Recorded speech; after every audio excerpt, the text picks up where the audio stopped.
Hey there, citizen planners. Welcome to What's the Plan, the show about urban planning where we talk about the trials and tribulations of being an urban planner in the 21st century. I'm your host and city planner, Rashidul Hassan Deepan. Welcome to the show. How y'all doing? It's a new year. 2020 came and gone, and somehow we made it through. But we're still in the middle of a global pandemic. The vaccine's here, it's being distributed. Hopefully, we'll have a little bit more control over the spread of COVID 19. But until that happens, stay home, stay safe, if you can, that is. But I hope everyone is doing well. I know things have been tough. It's been tough on all of us. Some of us maybe have been affected even more. Some of us, like me, had the privilege of going to work or working from home. I know everyone wants to forget about 2020 like it never happened. I don't think we can really do that. We're not there yet. But you really want to be optimistic. Otherwise, it all seems very hopeless. And here we are, trying to push on through, trying to keep a brave face, and trying to be the best version of ourselves that we can be. I put off this recording for a while, um, and it's been hard to explain why that has been the case. But mostly I want to say, by the end of 2020, I just was very, very tired. I knew what the expression burnt out meant. I've seen people feel that way. I've seen people talk about it. And here I was experiencing it. And it's been a journey. Do I feel less burnt out? Probably not. But maybe I'm a little bit more relaxed than I was a few months ago. Things are back to normal. I'm going back to work. I had almost a little over 2 weeks of vacation. I tried to make the best use of it, but for some reason you just can't stop thinking about work, which is sad. You don't want your vacation to be spent on thinking about work. But it happened. Can't help it. But it's all good. Like I said, knock on wood, still got a job and working diligently. So my guest today is Daniel Silverman, also known to some people as Dan, the man with the plan. He's a New York born and brought up native of Queens. I met him when I was at Hunter College doing my master's in urban planning. And he happens to be one of the very few people that I still keep in touch with. We don't always get a chance to talk and catch up, but that's just the way it is. But it is great to have a few people that you can touch base with and kind of just sometimes reminisce about the past, sometimes talk about the future, and discuss the present. Dan is currently an urban planner.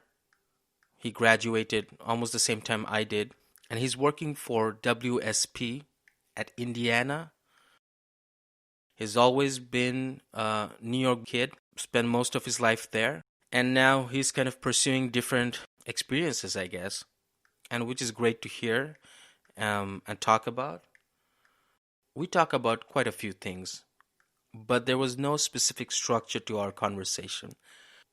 Dan's work is focused on transportation, therefore we kind of talked about that a lot, and it was nice to kind of hear how his experience has been so far, what are the things that he's been learning, and how things have worked out for him since he left New York.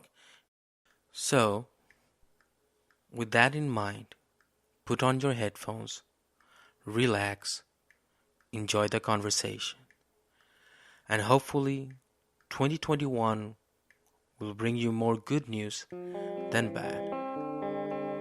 Have you seen David Letterman's show on Netflix? My next guest? Yeah, have you watched that? It's so good. It's so well done. He has always been a person who can make somebody feel comfortable in an interview situation. And it's just, I don't know, it's so impressive to watch the way he navigates those conversations and gets from one topic to the next. And it's funny and it's interesting. The guests that he has on that show are, I mean, so I'll say the first one I watched was Kim Kardashian, and that kind of, I don't know, changed my opinion about Kim Kardashian a little bit. I don't follow her, or I've never seen any of her shows or anything, but um, she came off as a really intelligent person and someone who's interesting in bettering herself, and Mhm. is a mother. I don't know to what extent she's doing any mothering, but I don't know, it's just kind of interesting. And he just brings out the best in whoever's is interviewing and has done extensive research and knows what he's talking about. So I Yeah. really enjoy that show. Yeah, and I think it's much different than what he used to do. The late Mm. night shows. I'd Yeah, say that's much different because there it was kind of like a package 5 minute or whatever 2 minute thing where you're like asking questions and getting yeah, answers, and it's all pre-recorded, not pre-recorded, but at least it's pre kind of what's the word, kind of they go through it once before yeah, actually doing it on air. But I think yeah. this one is Right. more like them having honest conversations and whatnot. The one that I saw was the Dave Chappelle one. That was really good. Yeah, Yeah, and I'm like, wait, this guy's a Muslim. I'm like, I didn't know that. yeah. I was Those are like, interesting. yeah, that was fascinating. But look, I mean, I'm not like, oh, we got Dave Chappelle on our side. Nothing like that. Huh, I didn't know that. But when he told the story of how, if I wouldn't be surprised. I mean, sometimes that's how interactions do happen. In big cities and other places, right? You just go to your local deli or whatever your Hmm. local um, small businesses, and you just get to know people. You know, that's what happened when I was like in, I don't know, in Harlem, the Bronx. Whenever I was there, you just get to know people, and you just find very interesting aspects about them. Um, but yeah, so that's a good show. But I've been all about like podcasts in recent times. I've watched. I mean, I hear Mark Maron, obviously.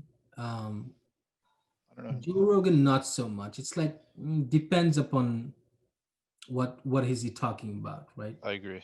So Yeah. it really is kind of very pick and choose kind of a situation. But then there's this guy called Andrew Schulz and Akash Singh. They do this one called Flagrant Two.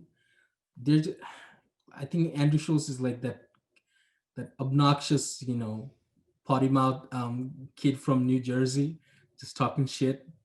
Hmm. Um, but sometimes I feel like he talks. I think he's on point on some things. Cool. I think he's just all about calling people out for their bullshit. But yeah, Somebody has and to. his own and his own bullshit. Yeah. That's the good part. But so anyway, let's try to kind of make sense of this podcast. Want to talk about some planning things? Some planning things. It's exciting. Yeah, I mean, the thing is, it's been what 2 years, 4 months since I've been living here, and this whole idea of the podcast came on. I want to say the first day that I stepped into my workplace. I'm like, okay, I'm having these experiences that are interesting. Clearly, what I expected. So I felt like I really wanted to document that and kind of share it with people, but there was always that element of like, what can I really talk about? Hmm. What are the information that I can make public and what I can't? And that has been kind of like a struggle for me. And also just kind of maintaining a schedule of uploading podcast just felt very daunting. Like you want to have the regular schedule as you upload stuff. Hmm. So I think it's very recently then I was like, fuck it. I mean, I'm not gonna be holding myself to a schedule. I'm just gonna talk to people that I want to talk to. Hmm. Um, this podcast is not about me sharing my experiences, which I will, but more about kind of like exchanging notes with other planners and people that have worked or known like how has your experience been so far, in the professional field? And doesn't have to stick to it, like there's no rules and regulation that you have to stick to a format, but that's been the general kind of target behind all of this. So that's why I thought, you know what, let's get Dan on the show, Cool. get people to know Dan the man planner. Dan the Planning Man. Actually, some of the people in my office call me Dan the Planning Man. Really? Yeah, most of the folks in my office are engineers, so Right. Oh, I you're guess you're the only planner there, basically. I am the only planner. Yeah, I'm the lead planner, de facto lead planner, and I Good wear for that you. title proudly since there's no one else to take the crown away from me. Exactly. But yeah, it's great. I love it. Indianapolis is a small, big city. I think Charlestown is probably a big small town. Indianapolis, Small town. small town. So there's I think there's a lot of opportunity for doing good work here. That's the number one thing that really excited me even before I took a position here. Um, there's a shorter line between where you're planning something and when you're implementing it, and basically all the things in between are the bullshit bureaucracy. And there's actually people who are interested in getting it from start to end. So that's been the most exciting piece for me. Well, let's start with a few things. First of all, you're not an Indianapolis native. You're Mm. actually a kid from Queens. I'm a kid Um, from Queens. Yeah, so let's kind of talk about that, like where you grew up, sure. what's kind of your experience with New York and kind of that being your home base. So I was born in Lefrak City. Um, Lived there for a little while before moving to Bayside, and then lived the rest of my life. My mom still lives in Bayside, New York, Queens. Um, Before meeting my wife, my now wife, I guess 8 or so years ago now, I'd only left Queens to live um, in college. I went to school, Central New York, and then probably the entire time that I was dating my now wife, she was saying things of the sort of, we don't want to live in New York for forever. I want to move back to the Midwest. Indianapolis is really great, and uh, like anybody else, I just probably wasn't listening, and so it came as a bit of a surprise to me when, oh man, maybe a couple months after we got married, she was like, "Hey Dan, guess what? I got an interview, and it's in Indianapolis." And I was like, "Oh shit!" Like she's not kidding. So sure enough, she got the job, and I started searching high and low for a job, and was lucky enough to find really what I consider to be my dream job. So it all worked out really well, and we're definitely still living or enjoying living in Indianapolis. We've been here for about a year and a half, maybe a little longer than that. So where are you working right now? I work for WSP USA, which is transportation planning and engineering firm. We really do, like so many large firms of this type, we do kind of soup to nuts, everything from planning and implementation to construction and construction management. And like I said kind of earlier, most of the folks that work in my office are engineers, are roadway designers, traffic engineers, aerospace engineers, a couple construction management folks. So I'm the odd man out. Right. What made you choose to kind of work with WSP, and then what do you think why they chose you? Is it only your planner skills, education, or something else that you feel like kind of adds to the team? I first heard of WSP in grad school. We, you and I were, I mean, you more so than I, but we're both pretty interested in urban design, and transportation wasn't even a thought in my head. And I was kind of building a portfolio in the direction of urban design, and met who was and maybe still is the school representative for AICP. So someone who goes and reaches out to grad school students and lets them know all the beauties of APA and why you should join the organization, and that sort of thing. And so he works for WSP USA, and was telling me about different projects going on, and I looked into some of the work they were doing, and thought it was all really excellent and really what I wanted to get into. And Yeah, so I was lucky to find that they had an office here. And I guess the second answer, or the answer to your second question, is the way that our organization is set up is more, I guess, where a local government might be kind of top down, right? You've got the mayor or the city manager, and then you've got your planning director, etc. We're more of a matrix, you might say.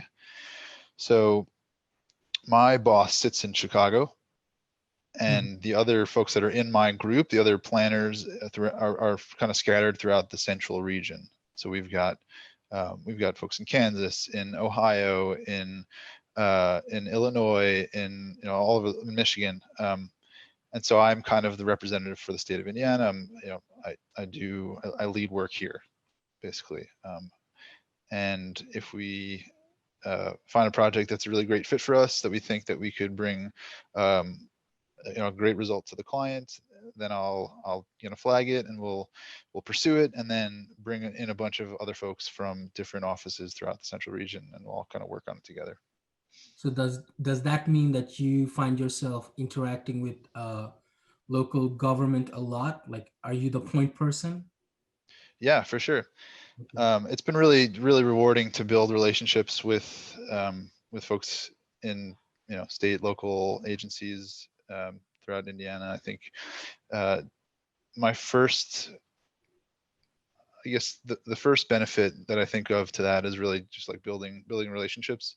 So understanding who in this state thinks in a similar way to me, and what sort of work are they doing, and how can we assist with it? How can we align our interests? But yeah, so it's been first and foremost really great to just get to know people, get to know who's doing what projects around town. And like I said earlier, things are getting done here. I mean, if you look up it's the city of Indianapolis cultural trail, that was one of the most early examples of green infrastructure and active transportation designed and implemented in a pretty short period of time. So that was really really innovative and great to see in a city that I live in. I mean, that Mhm. was, I guess, that was done before I moved here, but Who are the kind of the what I want to say, the point person from the city side that you find yourself interacting with most? sometimes mayors of the smaller towns or smaller cities, um, more often planning directors, or the equivalent executive directors, and then also just kind of the folks who are at a similar, or are earlier on in their career in different agencies, kind of speaking to some of the technical people sometimes. So it really runs the gamut. I guess kind of depends on the size of the organization. Hmm. But yeah, I often just will hear about some awesome thing that an organization's doing, and just want to speak to the person who's leading it. Right.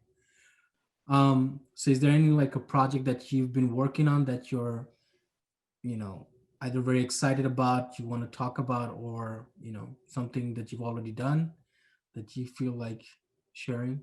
Yeah, sure. We're responsible for designing a couple bus rapid transit lines in Indianapolis. So a couple of years ago, the city came up with a pretty innovative plan to improve um, transit throughout the city. Uh, so I'll back up. Indianapolis is a city county. So Marion County is also the boundaries of Indianapolis. It's not the Indianapolis region, but kind of Indianapolis proper. So they came up with a really great transit plan to not only make the existing routes more efficient, so take a fresh look, replan some routes to make them more efficient, move faster, have better coverage and frequency, but also have this new central pillar of transit in the city be these 3 BRT lines.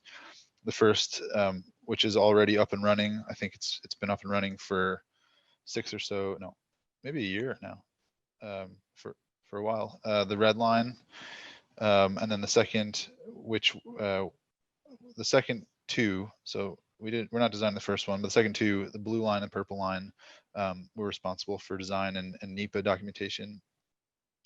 And so when I was brought on about a year and a half ago, that project was already up and running, and I was tasked with taking a look at some of the mobility solutions at stations. So we've got scooters here. So that was one of the elements. Understanding how we can efficiently park scooters so that they're out of out of the sidewalk, out of the ADA, crosswalks. How can we implement? How can we motivate folks to ride bikes? How do we get these stations to link into the existing bike facilities?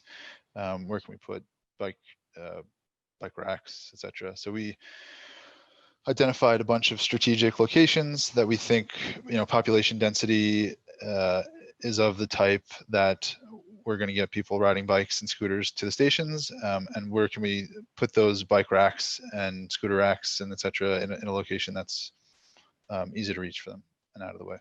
How do you start by kind of tackling the project? Like, what's the way that you usually start kind of breaking it down and kind of analyzing the existing situation? So we are doing another transit study in a small town in Ohio, a small city in Ohio. Uh-huh.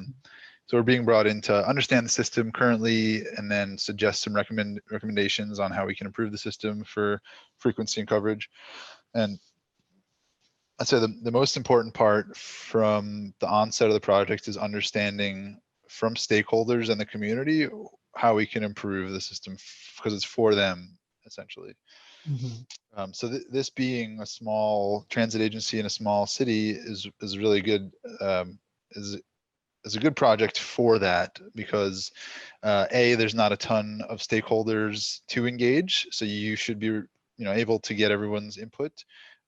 It's only a 4 route system, so there's probably only eight drivers.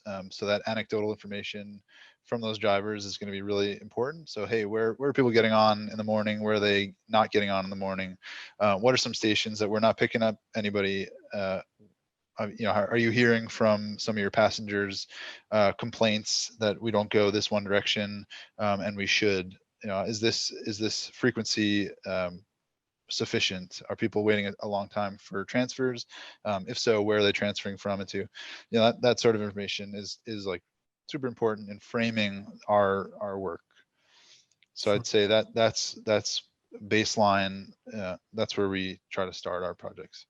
And do you do it through like an online survey, or doing a kind of like a workshop, or mix of both, or like It's a what? strange world right now, but yeah, it's generally ideally it would be in person. So it would be setting up time for the community to come together at various times of the week. Giving options for folks who work during the day and work during the evening. What it's now turning into is getting that in person feedback from the drivers during the day. And I think we haven't gotten to this point yet, but I assume there will be some sort of online survey and website set up. Gotcha. Yeah, I mean, I know it is a weird world that we live in right now. There's this wayfinding program that we've been working on, among other things. But you, just like anything, the first step is to kind of do a workshop or something like that, to kind of gather kind of the first impressions of what people want in their wayfinding program. But because of COVID-19 and everything, um, I had to kind of make a survey. It was a long survey. It was a long format survey, to be honest with you, but it was an online one. And I feel like in many ways, you know, in a small town with a population just a little over 6,000, I think at this point, you know, at the end of the day, in those workshops, you would have what, 10 people, 15 people show up, maybe, even if it's 20 people, because of the online survey and how detailed it was. And as you may know, that I've always been interested in kind of like not only quantitative study but qualitative study. So there were some like long paragraph answers. I think I had about uh, something above 100, 180 maybe, Oh wow, that's great. or something like that. Um, I forgot the exact number, but it was interesting to kind of get that feedback. One of the main reasons we were able to do that is because we initially didn't have a very active Facebook kind of social media presence. It was like just any other town Facebook. It's like they updated every now and then. But then we had um, what we call our downtown coordinator, and she's very savvy with social media, so she was able to kind of really engage people on Facebook and Instagram and other stuff, like get people to kind of really be engaged in that format. So I was able to kind of capitalize on that engagement and do a survey. So you had that many response. We also did a survey for a park in Charlestown that probably had about 500 or something responses. So people got really comfortable with the idea of responding to social media. Is that the skate park? No, no, not for the skate park. It's Oh, okay. actually another existing park where they were kind of asked, what are the amenities that you feel like needs to be improved and whatnot, which is cool. Like, I mean, I think it's almost like kind of the tangential effect of being in a COVID world right now, that everything is so social media and online engagement. Sure, it kind of takes away from that in-person engagement, but I feel like, at least for me, it really helped with kind of having all the data in an Excel sheet, not needing to transcribe anything. So that was a good advantage, and I was able to kind of really go through the data and kind of see what people are asking for. So it's fascinating, and I've always been a big fan of like getting civic engagement, especially in the beginning stages, Right. really getting people involved. Um, but you kind of have to take into consideration that not everybody uses Facebook or Hmm. those things to begin with. So there's always still kind of like it's not the whole picture, but it's an interesting journey nevertheless. Yeah. Yeah, that's definitely a struggle to get like a random sample from the population by Right. t- by by doing any one type of public engagement, whether it's online. I mean, because you're always going to have some source selection, right? If you're sending an online survey, you're going to get only the people that have access to online. So there's always going to be that missing piece. So Right. it's a Right. tough question, and I think needs a kind of a multifaceted solution. Yeah, totally agree. I mean, it's trying to figure out how you can do that. I mean, like, when you're thinking about small businesses and if you're trying to do a survey on them, you know, in a weird way, a 7-Eleven, owner or somebody, that's a small business in its own way as well. They don't always, they're not always actively on, Facebook. I mean, there's nothing to say that they are. But, you do kind of miss out on a population. Um, it's although we've started to engage a lot on social media and kind of just using the internet in general, but you still do miss out in a population. But on the other hand, you do kind of have this very interesting data pool to kind of work with. I mean, maybe it's just acknowledging the fact that it doesn't give you the whole picture, but it still gives you a better picture than maybe kind of a 1 day or 2 day kind of workshop would have. So I know you kind of wanted to talk about this thing, and if you want, we can talk about it later. Um, like I said, never really have a strong structure, but I just want to have a beginning, middle part, and end, I guess. That's why you kind of want to make sure, at least we're talking about something. So looks like we're going to focus on transportation at this point. And, you kind of mentioned this when we were kind of exchanging text, this idea about equitable transportation access, or was it equitable access to transportation, right? Yeah, yeah, So definitely. your background was actually on GIS, right? And then Yeah, you went to Hunter College, studied urban planning, and then once you graduated and then eventually moved to Indianapolis, you're focusing on transportation right now. yep. I did want to ask you this question before we go to the idea of equitable access to transportation. That you know we met at Hunter College. We became friends there, and we kept in touch over the years and whatnot. I'm really curious that like what are the things that you feel like you took from your experience at Hunter College that you feel like you were able to implement in your professional life?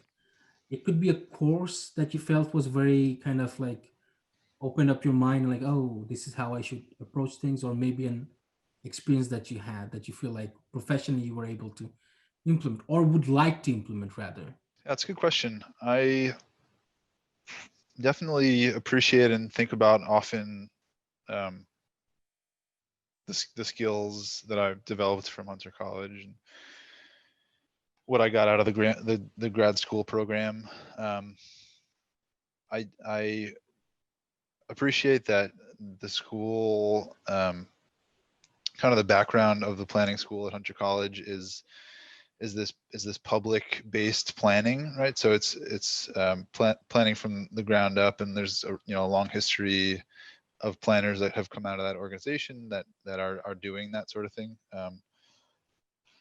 And I think that that's something that I've kept with me continuing on, whether it was people who we went to school with that really drove that idea home and made sure that it was a focus of every project that they were doing. Especially we were in capstone studio project together, and that was a large piece of what we were focused on, and just kind of the need for understanding the community, um, to kind of uh, set the foundation for whatever plan you're working on was definitely something that came out of that program for me. Also, just an appreciation for planning kind of in general, and knowing where the discipline came from out of just like a basic planning intro or planning history has been really great for me. I kind of see the built environment in a different lens now, and certainly when I go to a different city, that I might remember from a lesson from the planning history class, I'll be like, oh man, that was, this is built by this person for this purpose. I don't ever remember the year it was built, but like maybe just the relevance at the time. So that was something for sure that has really stuck with me. And then I think, um, so like I said, we took a few urban design classes together, and I think that's also another thing that's really stuck with me is not just understanding from the community what they might need, but understanding how people need to feel in a space for it to be successful. So creating spaces that are accessible, safe, inviting, um, has been something that's translated to my career, for sure. You know, whether it's transportation or land use planning, doesn't really matter. You need to create something that people feel welcome using. I mean, first of all, a lot of architects have this misconception that urban planning is just like urban design, or one, there's a misconception that it's almost like urban design or just architecture in a bigger scale, right? Your canvas is bigger than just one plot of land. But that really isn't the case. Really, it's quite often more about policies and, um, to be honest with you, more politics. I mean, that's something that you kind of come across. I mean, I was lucky enough to get a course where it talks about planning, policy, and politics. So I think that was a very useful course for me to kind of just be aware of the fact that, quite often politics plays a key role in getting things done. Yeah, You might have a kind of, I don't know, city planner, or a mayor or somebody who's just motivated to make a certain project happen, and they'll just really push for it, and sometimes they're not. So you kind of have to either find a different way of approaching it and kind of, make those ideas a reality. But nevertheless, there is an element of like the built environment, right? Like eventually those policies and, ideas, concepts, philosophy, politics, economic development, whatever you call, whatever way you want to think about, there is a physical manifestation of it that eventually kind of translates into a successful, urban scape. Right. And kind of as you're creating the plan, I guess another thing that I learned in Hunters is, to be challenged, right, with what you're presenting to the community. As planners, historically,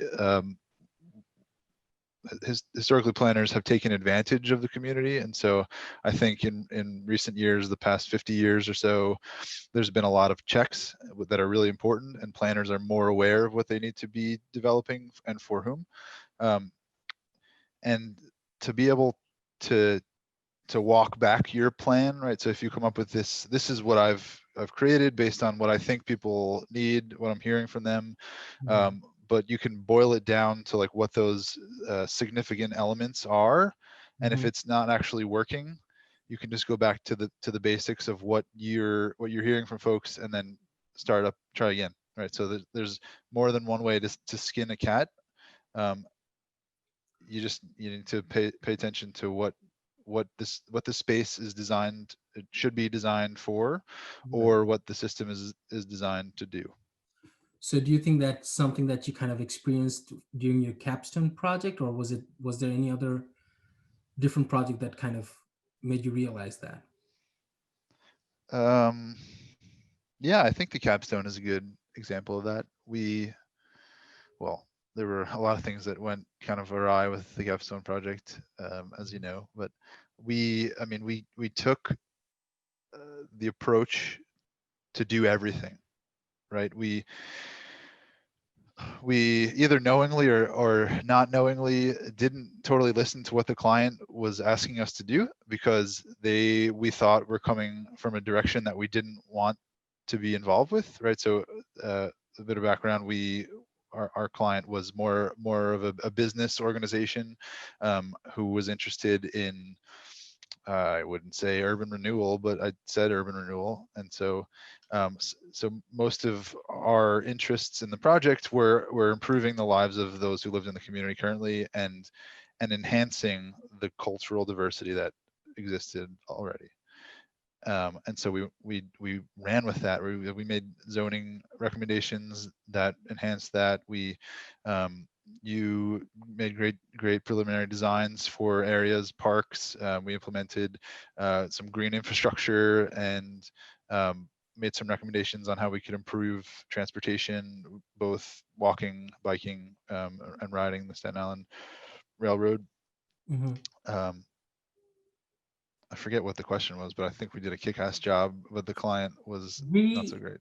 I mean, first of all, I mean, every now and then when I look up that document that we prepared, I feel very proud about it. Like I feel like there's Oh like yeah. real legitimate, good projects there or ideas.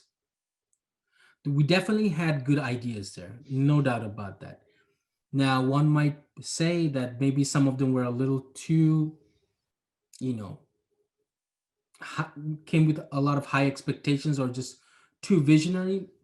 Maybe, but we're a planning school student. That's what we're supposed to do. So I don't feel wrong about that.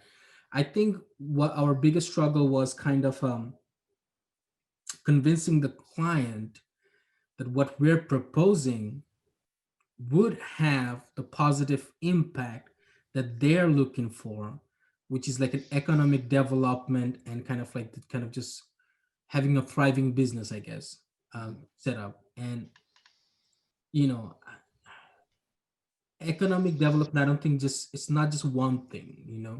Multiple things coalesce and kind of come together for you to have a thriving community, which includes having affordable housing or reasonably priced housing in or near a main street.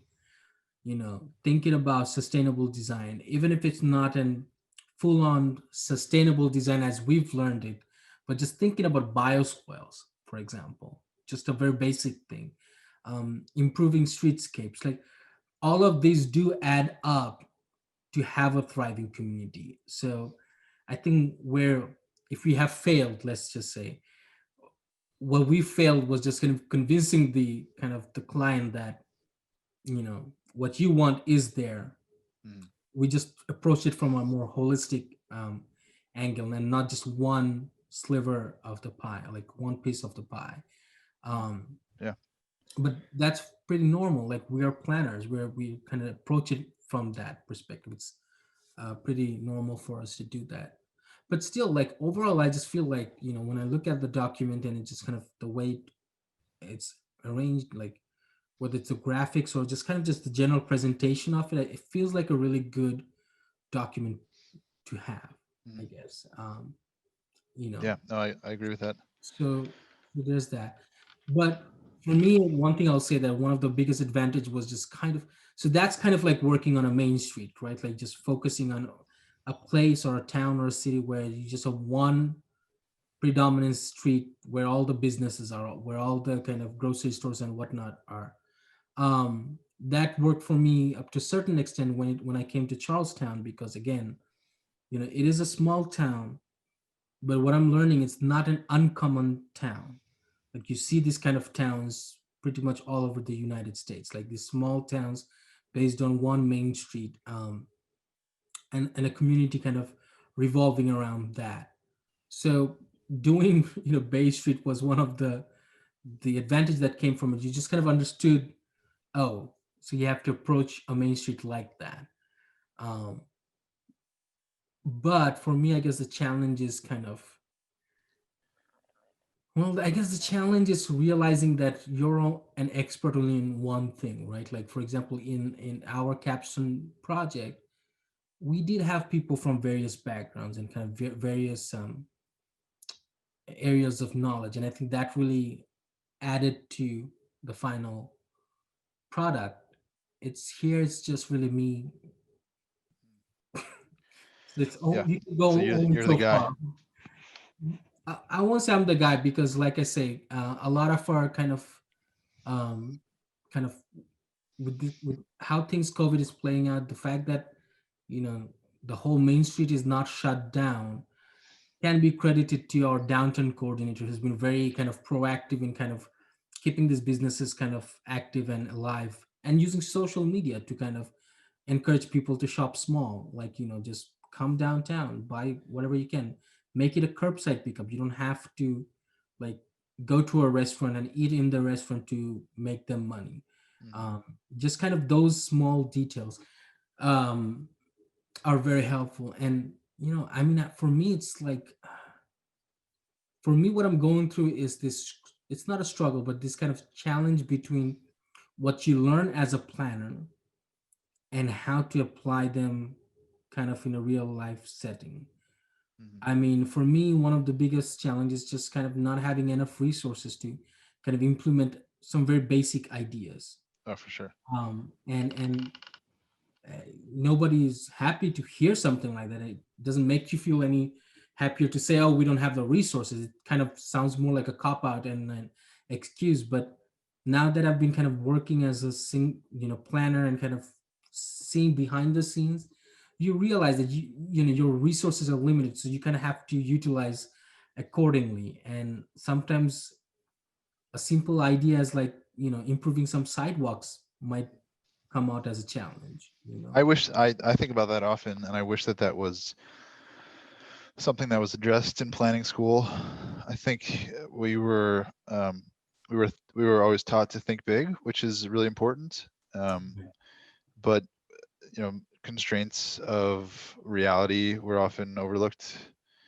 So things like money and accessibility. Um, accessibility meaning like who you can actually get in contact with or what can be done in a certain period of time, like that was not always something that was addressed. So I definitely think that that was something I had to learn on the job. Yeah, I mean, all I can think of is this one, even Brent Flyberg or something like that. He's this, I want to say he's a planner from Netherlands or something like that. I might be wrong, but I want to say that's where he's from. He had this book that we read. Um, the name of the course was, I think, Citizen Participation or something like that. Or it might be a different course altogether. But there he did talk about kind of that gap between what you learn in school and what really happens in kind of like the local government. And I think he was using his hometown as an example, and or some of the projects that he worked in. um, and I feel like, yeah, there is that element of, you know how do you navigate that kind of real life scenario. um, but I to be honest with you, I don't know what the answer is. What does that mean? I mean, we do have an internship program. You can work in the local government sector for what, I don't know, 6 months or whatever the time limit was, to kind of cover your internship credit. But I don't think that really covers you know what it is all about. Well, maybe it's not a something that needs a solution, right? Maybe it's actually a good thing to be able to go through those exercises with no real constraints. Um, and Yeah, maybe yeah, just I to, yeah, to agree. understand if in a vacuum, right, we have this issue that needs a solution, come up with an innovative way to address it, not bound by anything. And then that's when you really can say, oh man, like in a perfect world, or if the funds are there, or if this project, you know, if in a real world with real budgets and people and timing, if this project is put to the forefront and made a priority by the administration, like what can we actually accomplish? Like, I think it's But great. wouldn't that be nice, like having a course, something like that? Because let's take, the Bay Street, capstone project that we did. We did approach it from like a very, you know, kind of like an ideal world situation. Hmm. And my point is, there's nothing wrong with that. I genuinely believe there's nothing wrong with that. In fact, sometimes you kind of have to approach it almost like with that foolish optimism, Hmm. so that something interesting and new comes about, right? If you're way too practical, then kind of creativity kind of dies with it. So you kind Right. of have to be very foolishly optimistic. But I think, like, for example, I feel like there were certain things that may have come off as, oh, this is, we're not ready for it, Hmm. it's not doable. I feel like it would be really nice if we knew how to have these visions or these ideas, but then kind of find a way to kind of come in and kind of be a part of reality. Hmm. Like, for that, whatever knowledge you need, if it means understanding that you have to understand local politics, you have to understand, you have to, the idea of networking with people, right? Yeah. Like, that's something that you end up doing quite often, just letting people know, hey, I'm the new planner here. If you need to talk to somebody, I'll be the person. Just building these relationships. For Right. some people, I think it does come naturally, but others don't know that that's also a key element of kind of this planning in general. Like, Hmm. that's something that I'm learning, because quite often my work is so in-house focused. Kind of doing the day-to-day, daily administrative work. You do kind of lose out on building relationships, and it's not like I don't want to build relationships. You just kind of, you're so busy with your daily work, Hmm. you don't have the time to kind of create relationships and make people understand where you're coming from, why are you doing certain things a certain way. Right. Most of the interactions are kind of, planning commission, or whatever meetings that I have to attend. So I'm kind of getting out of that shell, Yeah. and for myself, just kind of, Also, it's a smaller organization that you work for, so would yeah. would you, maybe this is not something that you want to put on the podcast publicly, but like, do you see yourself there long term, or would you consider moving to a private or a larger organization, maybe state organization or county? I don't know. Have you ever thought about that? One, with COVID, it really makes it hard for you to kind of think like that. you know it's just there is a reality of job security, like, Sure. um that's one thing. Two, I do think about that, but I'm not there where I've kind of reached, I'm done with this town. No, in fact, it's kind of the opposite. I mean, That's I'll great. kind of clarify what I'm trying to say here. So there are certain projects that I'm super excited about. It's the skate park, and there's this other few projects that I'm super excited about. And you have to kind of commit some time to it. One of my biggest struggles has been uh, you know, I grew up in the city, right? So I'm kind of used to a city life mentality and just environment. And I'm talking about back in Bangladesh. That's where I grew up. And then I moved to the States, and where do I land? New York City, another kind of big metropolitan kind of environment. And one of the things that I took advantage of when I moved to New York City, and that's before I started my graduate program at Hunter College, that I had about, I want to say, 6 months of time to just move around the city, get to know it, and just kind of familiarize myself with what the city is. That, along with the fact that, I grew up in a city, things felt more, intuitive for me.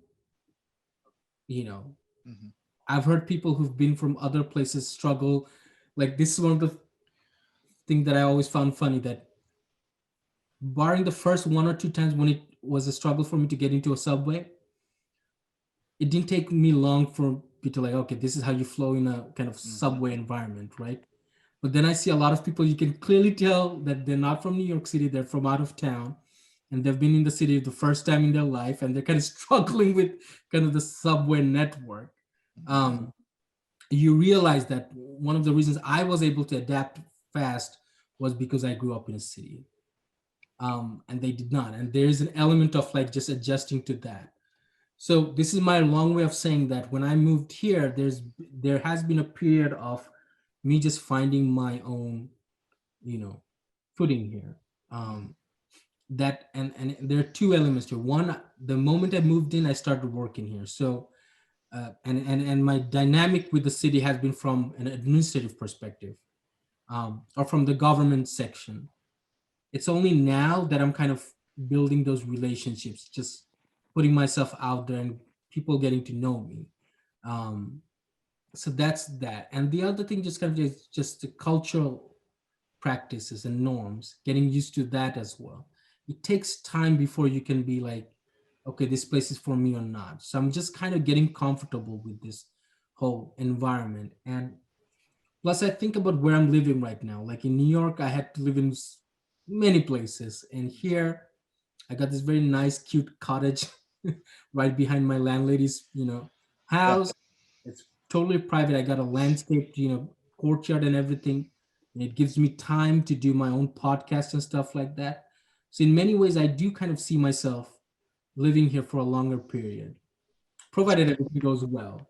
Right. And that means kind of the type of work that I'm getting to do right now, and kind of, you know, so it really depends upon how things go moving forward. Hmm. But with COVID and everything, and just the projects that I'm kind of like really interested in working on, I haven't entertained that idea that much. That's good. I mean, that's great that you enjoy that you. I mean, that you enjoy it in town. It's definitely, I'm sure, a different lifestyle, pace of life. I think I feel pretty similar about Indianapolis. Mm-hmm. Of course, I miss New York. All the family and friends are still back in New York, but it just didn't seem feasible for us to have the kind of life that we wanted to live in New York. I mean, at this point, I mean, they talk about the shrinking of the middle class in New York City, and that's a very real issue. And things are just so much more affordable in Indianapolis, and That's you the c- truth, man. yeah, That is the reality. I'm like, having your own space, being able to afford it, and yeah, that's huge. The everything. dollar goes so much further, and you can build a sense of community because there's not as many people, and you end Yeah. up becoming And a plus the local at interesting your. Sorry, go the ahead. the other yeah, I'm sorry to interrupt, but the other thing that I found interesting is that where I live right now is a really beautiful town. Harper's Ferry is really beautiful. So there's that, but kind of the location of it is, what we call the Eastern Panhandle. So you're literally 5 minutes away from the boundary lines to Maryland and Virginia. So quite often, like if I feel like trying some Indian food. I mean, there is a place, um, in West Virginia, in a town near where I live. It's almost like a 20-minute drive there.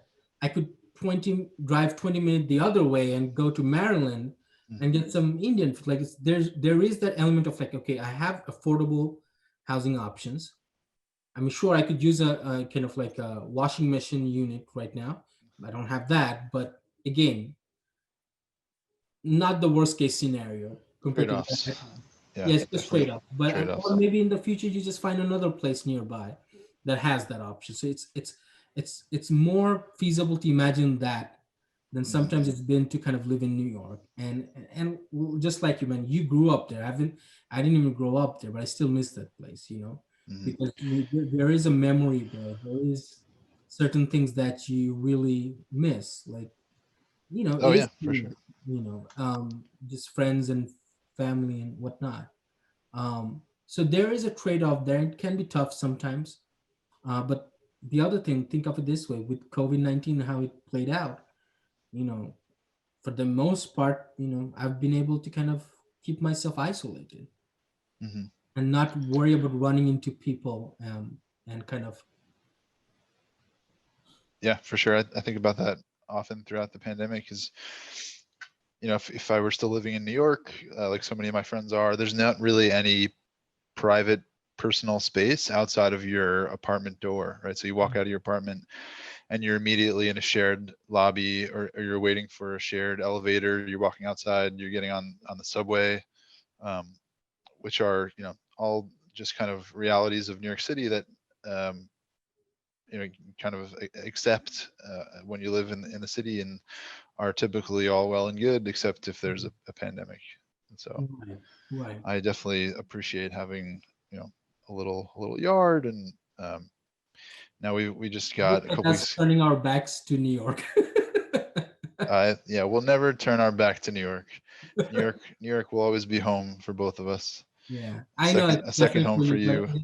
it is no, but it is close to that. Like there, but I'll say this much, man. Like, I want to say the last time I went to New York, but it could be the time before that as well. Whatever. Like when I was coming back and I was on my train and just coming back to West Virginia, come back to Harper's Ferry. Um, you know, the moment you kind of leave the kind of New York vibe and kind of this New York landscape, let's say, and the moment I started coming to West Virginia and just looked at the skies and everything, it's like, I am home. I mean, there is that element of like, Yeah, I'm going home, and you never know what life has in store for you, sure. especially like for myself at this point because I'm in the beginning of my career. But you know, um, but still being able to call a place your home and just knowing that you know basically you have the space to yourself and you can do pretty much whatever you want, it is something that I kind of cherish, like the idea of a podcast, right? I find it hard to believe that it would be, it's not impossible, but it would be hard to do it in kind of like those close quartered New York settings. At least for me, it seems it would be difficult. Or the fact that I can play my guitar, at 12 o'clock at night and, not worry if the sound's too loud. Stuff like that. Yeah, I think There's that's an an advantage. interesting point that you make about this most recent time that you left New York, heading back to West Virginia, and how you felt about it. I think I feel the same way, or I have felt the same way in the most recent time that I came back to New York. And every time, if you're away from a place and you come back and there's been some time that's passed in between, you're Mm-hmm. you're coming back as a bit of a different person, and you're seeing a bit of a different city. Mm-hmm. Yep. And I felt that way for sure the last time I was in New York. I'd grown up and lived in New York my whole life, and it would be, people from Indiana, for instance, family members who would come to visit and say, "Oh man, this is overwhelming. There's a lot going on here. It's loud. It smells, especially in the summertime. Mm-hmm. How why would anyone ever want to live here?" And I was always like, you don't get it. You just don't understand the energy that's in New York. And I would never say that I don't feel that way now. I mean, I'll always get it. But But I you I do get it, appreciate. bro.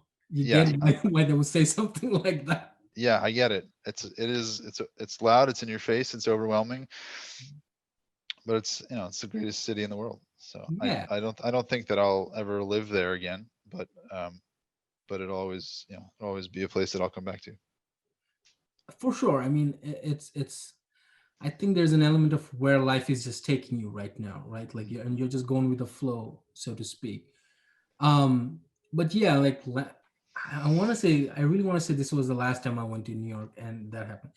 You just go to you get on the subway and you see people with angry faces, and they're not really angry, they're not mad, they just the eyebrows are like this, and the reason behind it is there is an element of stress when you're riding the subway, and kind of some of the environment that kind of has an impact on you, like a Yeah. physical impact on you. It's a And hard life living in New York. it is a hard life living there, and you see people with a lot of headphones and whatnot. I know why I used to wear headphones, because it was more to kind of separate myself from kind of the other noise. And I would imagine a lot of people did that for the same reason. But here, after I came here, I don't use a headphone anymore. Like, so this kind of like minor things that you notice is interesting. It doesn't make you feel like you don't like that city anymore.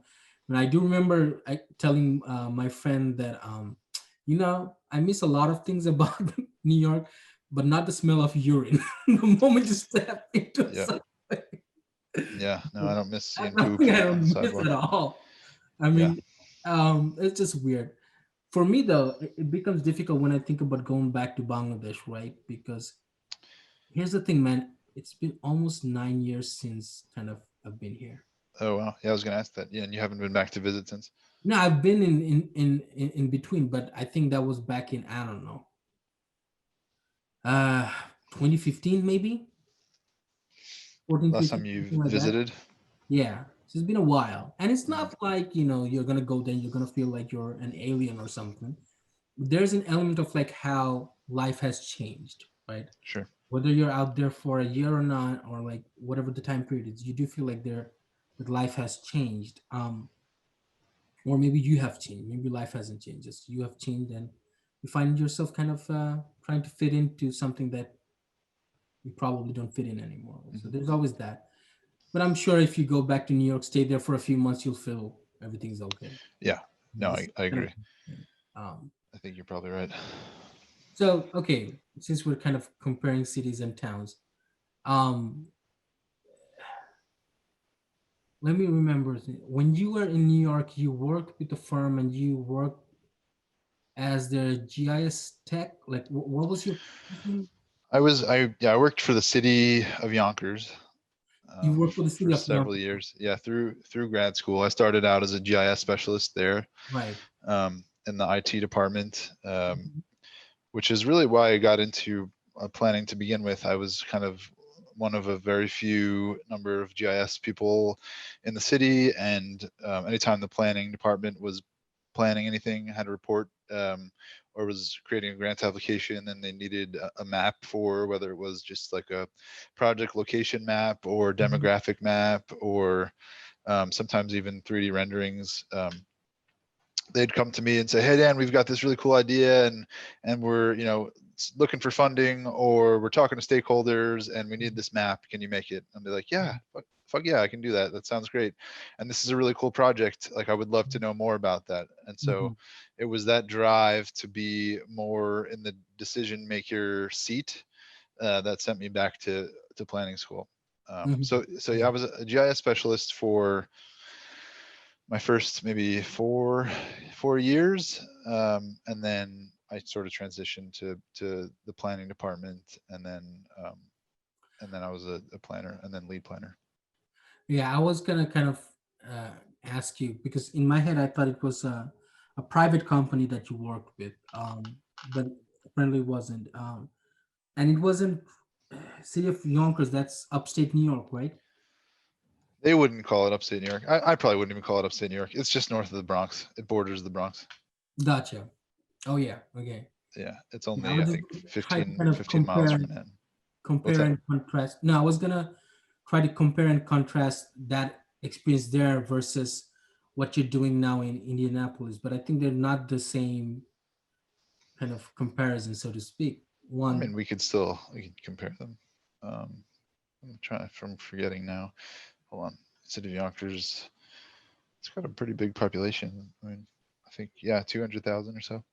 But no, I was doing so as a planner. Forget about the GIS piece. In my last year or so, um, I'd transitioned to more of land use plan. I think from what I know of what you do, it's probably relatively similar to what you do, working with developers, understanding the code, um, analyzing land use requests, and then giving my recommendations to the board for approval or denial. So it was a lot of that, but it was also the start really of my interest in transportation planning. There were a couple projects going on that were related to transportation that I got to throw my hat into. A couple greenway projects. We worked with an organization called Groundworks Hudson Valley, which do you remember Oded from our grad mhm. program? He's, Yeah. I think, yeah, he is now leading some like streams and trails group. At least he was when I was still there. Actually, kind of funny. I he started like the same week that I left. Two Mm, different organizations, but the offices are his offices are in Yonkers, and mhm, they're I think we are their primary client. Yonkers was, but yeah. So there were two greenways. One was a rail trail. So the old Putnam line. If you look at a rail map of Yonkers, mhm, actually pretty cool. City Hall today used to be kind of the end of the line into mhm, Yonkers from Grand Central. mhm, Um, so part of the old Putnam line ran through South Yonkers, and mhm, when I was there, I was working on as part of a team that converted into a trail, and we had just finished phase one, which was this the park along the trail right of way, and they were kind of figuring out how it was going to meander into downtown. So I think they're still working on that.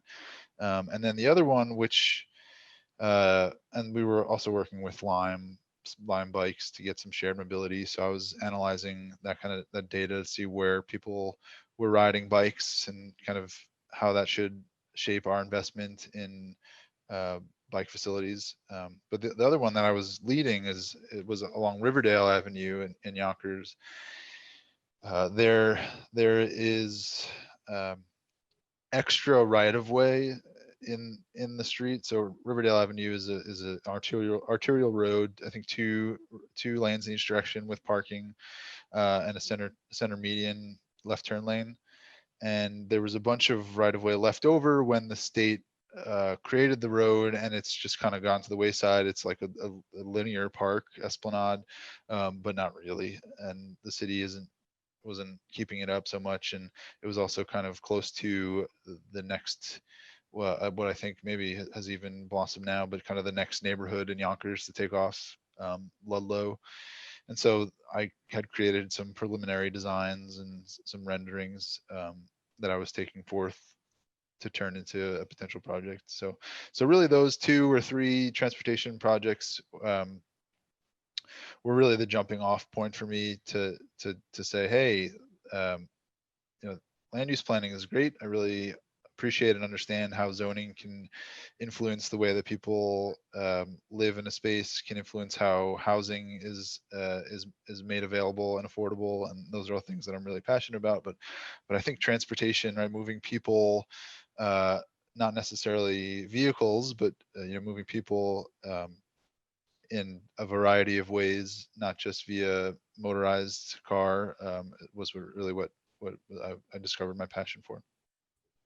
This is interesting when you're talking about zoning and things like that. For me right now, it's been this idea of like trying to understand what the kind of zoning ordinance says about a few things. I love And that you pulled zoning out of all that. The thing that well, yeah, the, look, I don't remember. Did we do the same zoning class? I can't recall. I don't know. All I can remember is that it was a class that I attended because I had to, Yep. and never in my life did I feel like that I had to kind of really have a good grasp on it. In fact, you know, uh, it's surprising how I don't want to say well versed, but how comfortable I have become reading zoning ordinances, because I remember not being a fan of it, and I was like, it has nothing to do with me, and I don't care about it. But it's funny how I that's all I talk about nowadays. But so a part of my job does include kind of interpreting that and making sense of that. And you do apply it in terms of what sort of uses are permitted and whatnot, and their code compliance and any some other things that are relevant to it. But in recent times, I've been thinking that, and I don't know if you have that experience as well, which is you get to understand something, you understand how it's made, but do you start questioning, like, can it be improved, or is there any area where you like, oh, I wish it was different like this, kind of putting on your planner hat. And I'm not saying that somehow you feel like whatever zoning interpretation you're doing for an Indianapolis, or wherever it's applicable, is not up to the mark. It's just kind of like putting your planning hat and be like, hmm, as a planner, how could I improve this, or what are the changes I could Yeah. recommend? Do you have that? Well, yeah. So I'll give you a personal example. I don't really do any zoning for work. Mm-hmm. But I'll move out of the sun a little bit. The neighborhood that we live in Indianapolis is called Fountain Square, and it's kind of on the edge of like, um, oh yeah, how to word this. So I guess, yeah, it's in an area that's changing.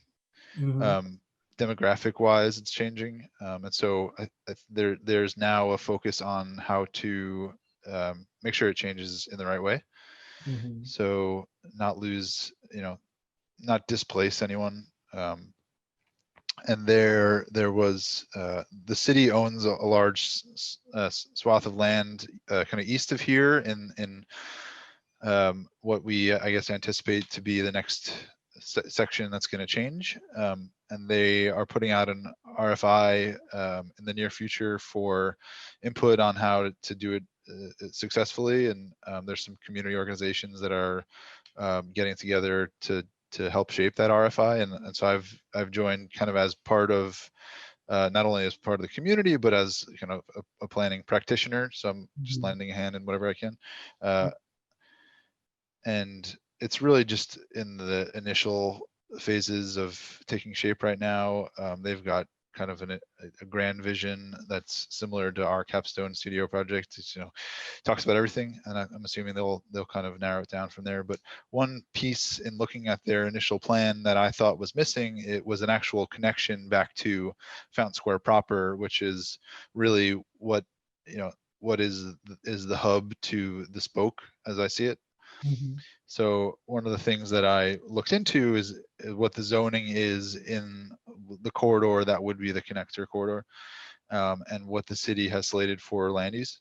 And it was the first time in a long time that I looked at land use and zoning, and so I had to kind of wrap my head around it again. But Mm-hmm.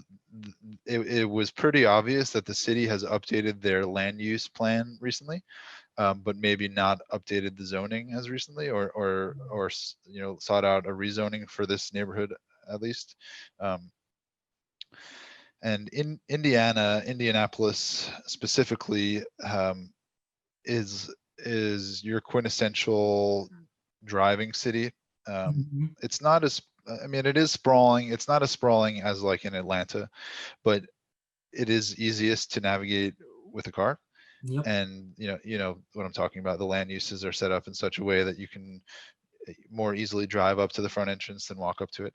And what I discovered in looking at the zoning that's along, it's called Prospect Avenue, is that those uses are still very much allowed. So it's the large front setbacks, with surface parking. It's Mm-hmm. um, frequent curb cuts, and it's not the higher density mixed use with street walls that have windows on the ground floor, and those sort of things that um, accentuate a human scale, which was what the land use plan is showing in the map viewer. And so I think hopefully the next step for me, and as I kind of knock off the rust of land use and zoning planning is going to be talking to the city about how they can make some of those changes, which is exciting because it's outside of work obviously, but has a real effect on my home, my neighborhood, my community. Absolutely. Yeah, I mean, I think that's a great point. And something that has been in my mind as well is like, you know, I mean, I work in Charleston, but I live in Harper's Ferry. So, there are moments where I'm like, I guess I'm not engaging with the community where I live as much as I would want to. And you can't really blame me because, I have to do all the planning commission, the board of zoning appeals, and all those meetings in Charleston. So I literally don't have time for it.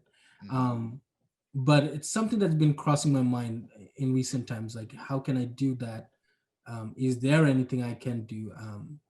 Um, it's an interesting thing. But the other thing that I think is interesting is kind of this discussion about living in a place where, driving, v- personal vehicle is kind of the prime mode of transportation, um, or it's more convenient to do that than actually go through public transportation. How do you plan for that? How do you tackle that kind of reality? There's a lot of elements that need to be addressed to answer that question. It's not as simple as changing zoning in an area to be more um, pedestrian friendly or transit friendly, although that's a large part of it.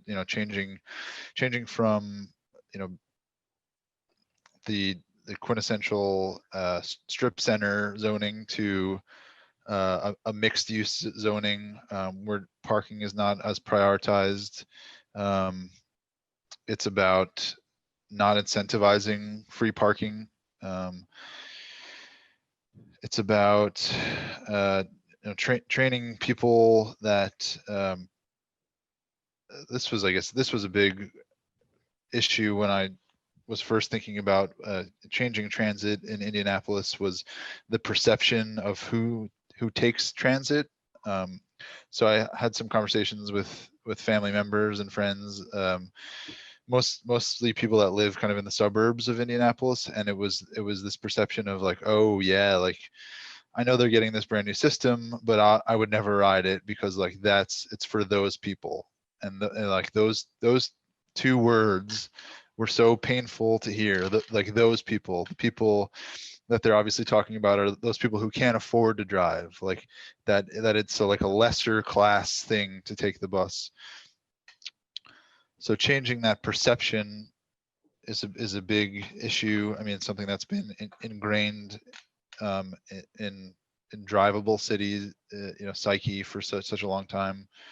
Um, it's about encouraging businesses to locate in downtown areas, so that economic development piece it plays a huge role. It's about creating the correct type of housing development. So not necessarily talking about you know large apartment complexes or super high density stuff, but something that makes sense in relation to the city that you're living in, um, but that encourages people to live within walking distance of transit, or changing car car space minimums to encourage a one car household.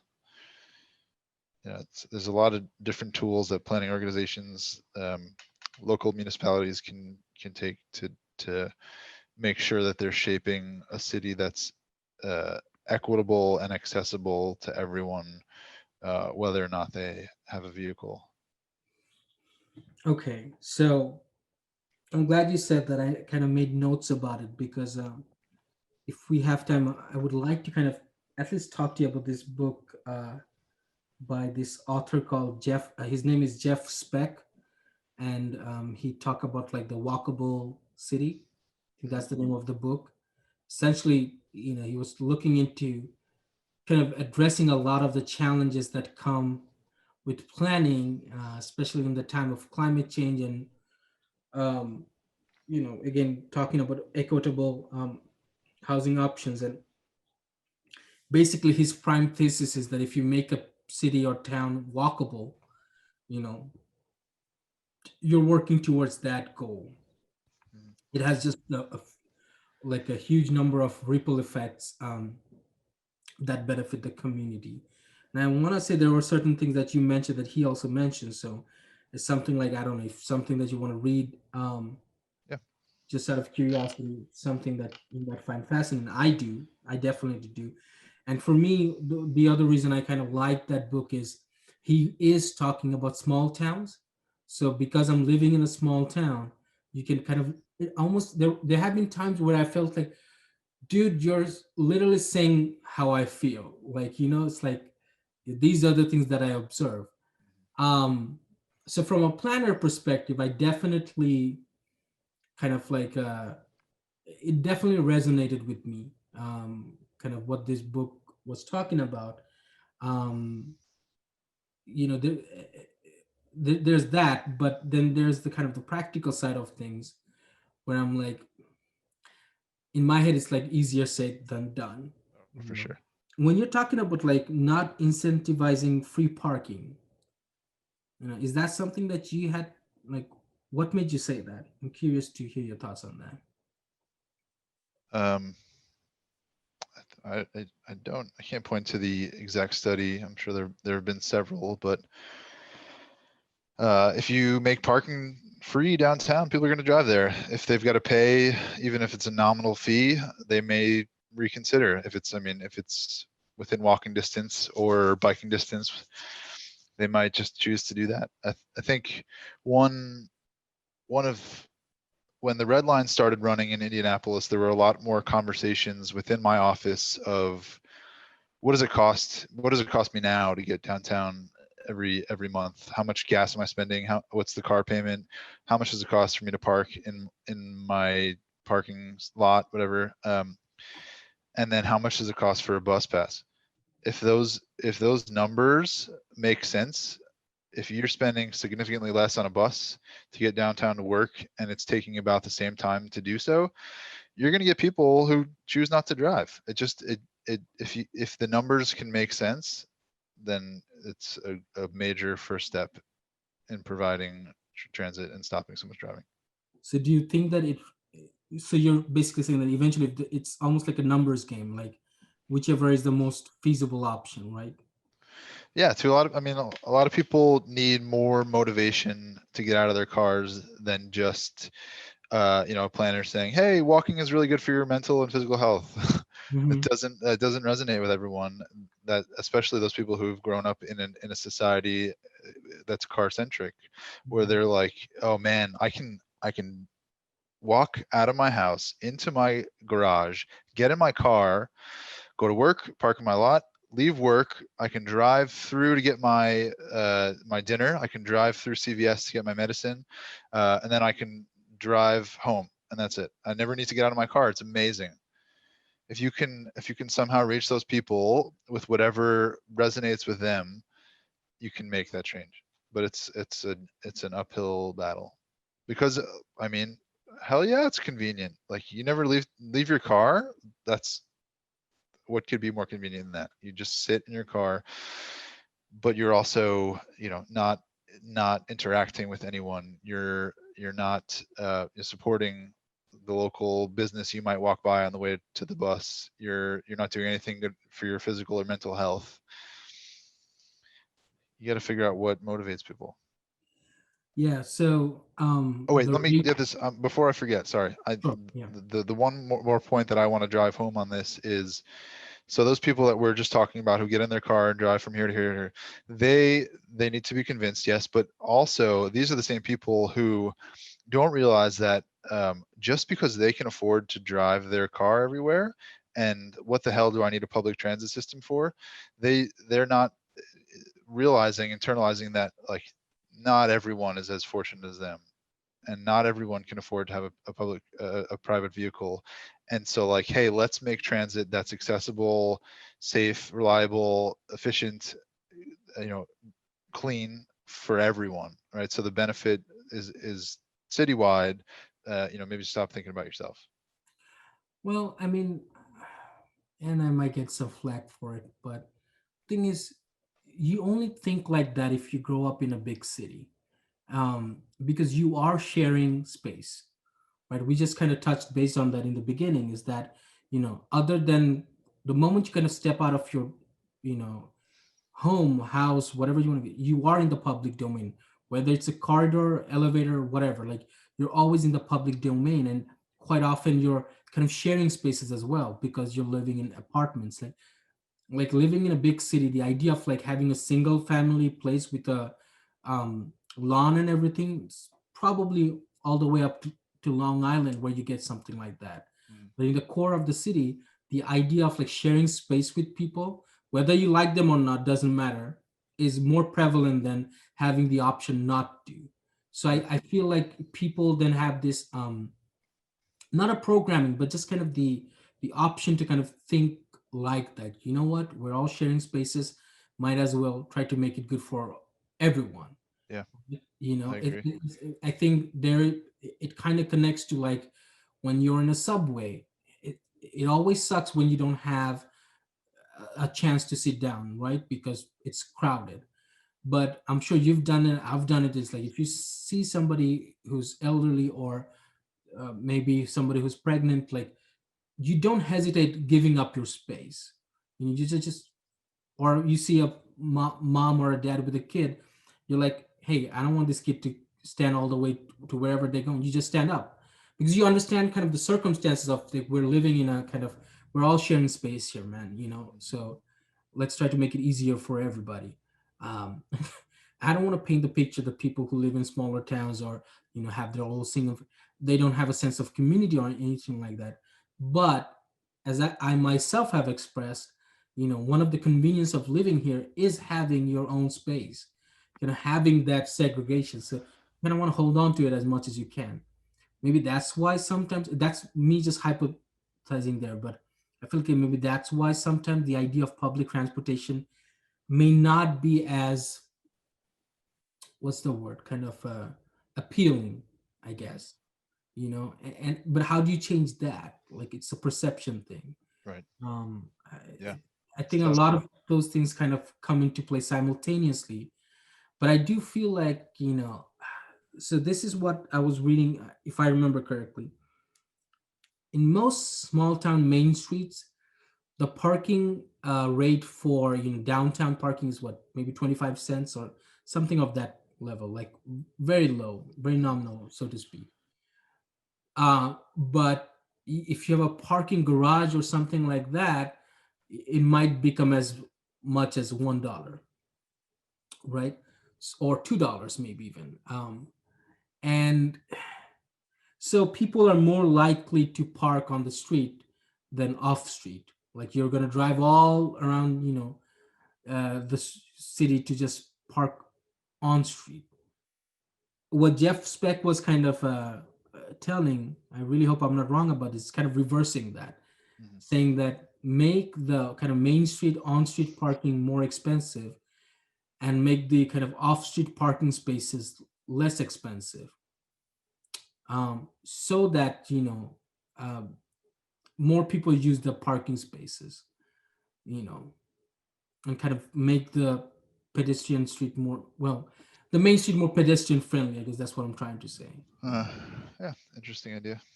It is an interesting idea, and I don't know how much of a realistic idea it is, but it's something that I was like, that's interesting. But on the same book, he also talks about why, when you want to have a safer street, instead of how wide the pedestrian street is, the fact that you have a vehicle in between, the vehicular driveway and the pedestrian street, and you have a vehicle parked, that also creates a sense of safety. Hmm. Because if a car is going to hit you, it has to really topple over a parked car to really hit you. But if Yeah, it's a for sure. wider street, even for it's meant for pedestrians, just not having that kind of like a barrier or something, you know. kind of creates the sense of safety or lack of safety. It's Yeah, fascinating. definitely. I don't know what's the right answer for, but I just found it fascinating. But Yeah, that same logic is used in parking protected bike lanes.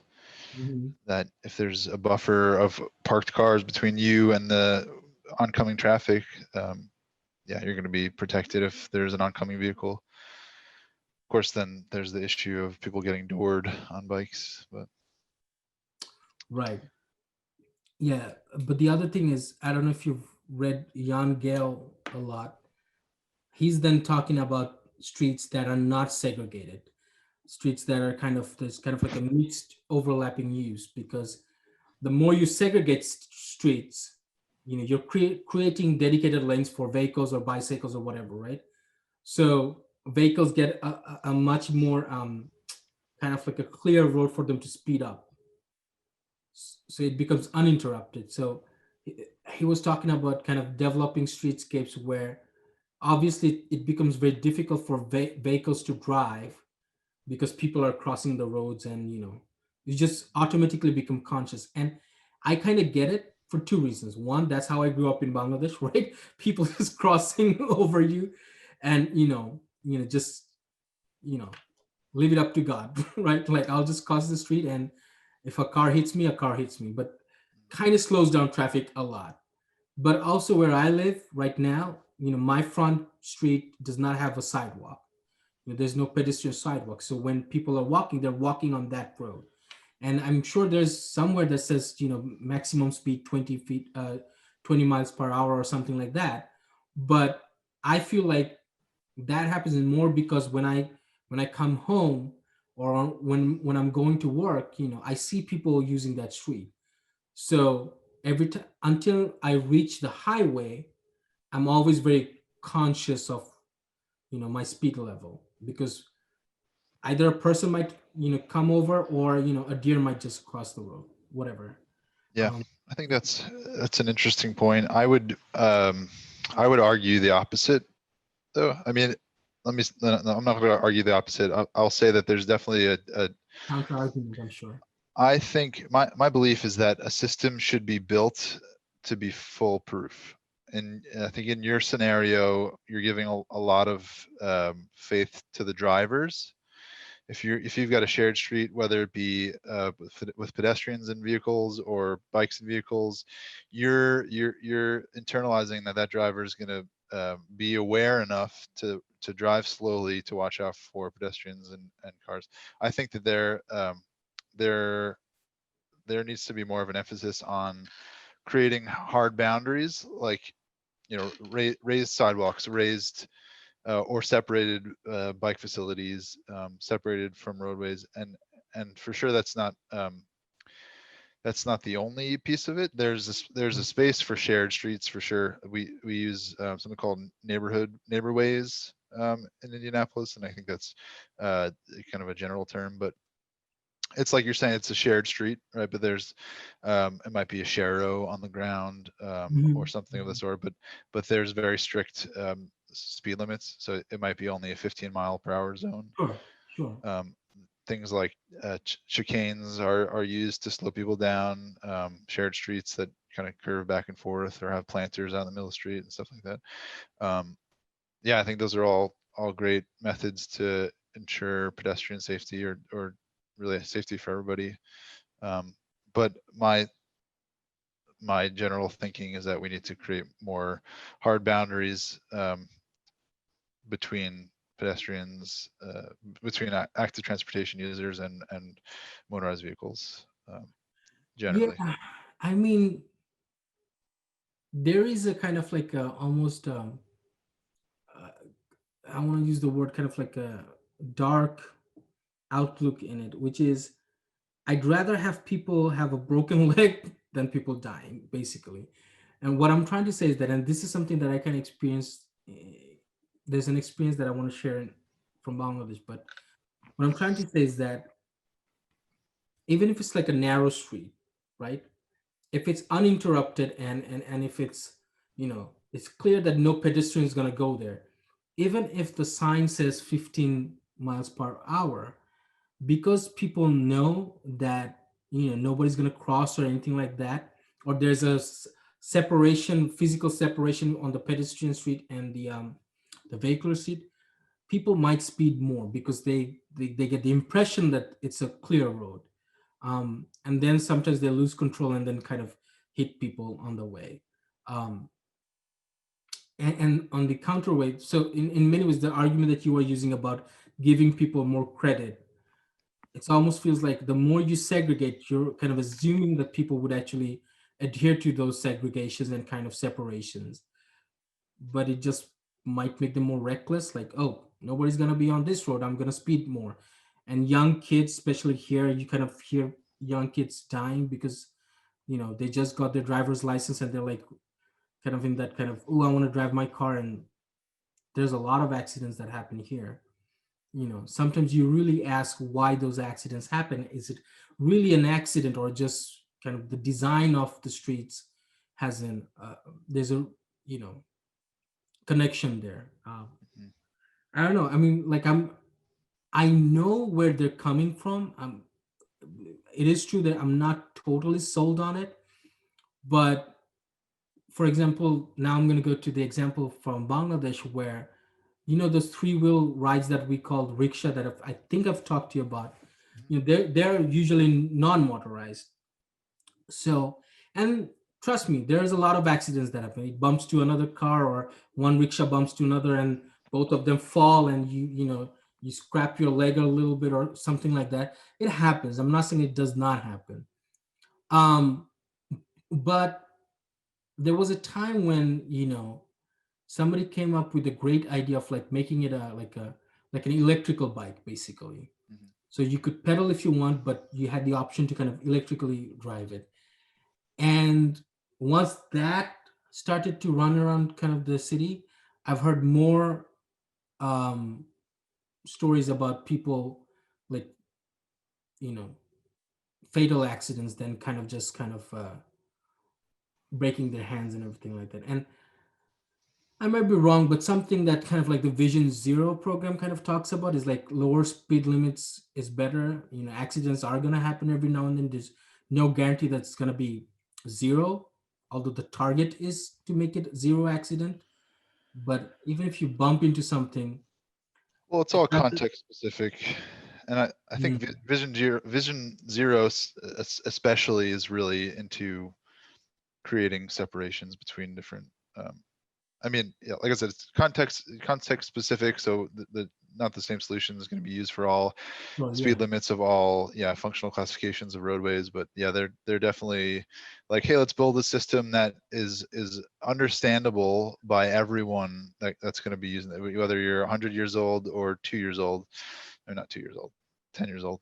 You understand, hey, like this is the area that I'm supposed to walk in, and like, oh, this is the area that I'm supposed to drive in. These two Mhm, things should be separate. um mhm, and we're maybe talking about like collector and arterial roads with speed limits from 25 to 45 or something like that. Like those definitely need to be separated, because the sure. potential for serious injury at those speeds Yeah. is way more likely than. I was more thinking about neighborhood scales, to be honest with you. Yeah, I mean, there's definitely a place for what you're talking about, like neighbor ways, shared spaces at like a 15 mile per hour with only a few, maybe a thousand average annual daily travelers. Mhm, But yeah, there's definitely a push for. So there's two like Vision Zeros. Uh, there's Vision Zero, which is like a hard thing. Like, we're following this. This was set up, and there are cities that are pushing forward with it. I think Chicago, maybe Boston is one, or two. But mhm, there are more cities and states that have adopted a what's the wording? I think it's called towards a goal towards zero fatalities, which is like not. I mean, it's like kind of Vision Zero light. It's like, hey, we mhm, realize that in order for us to make our roads as safe as possible, we need to be aware of these issues. But there's mhm, no like, nothing hard keeping them to making good on their vision. So both are good. One's definitely more serious. I think anything that a state is doing to improve safety on the roadways is really important. But yeah, all context specific. So does Indianapolis have something like that? Something similar to Vision Zero or Indianapolis has, I think Indianapolis has adopted a Vision Zero ordinance. what? Indiana has a towards zero fatalities, so they're not as, I don't want to say they've just not adopted a total Vision Zero, which is hard for state agencies. I mean, it's a big state, lots of roads. Well, we're kind of in our 2 hour mark, so Oh yeah, okay. This was so fun. yeah, I think we had some good conversation. yeah, I think so. I think we can pick up on it some other day, maybe some different topic, maybe. Sure. Um, yeah, I think this Sounds was, good. you know. Yeah, thanks for having me on.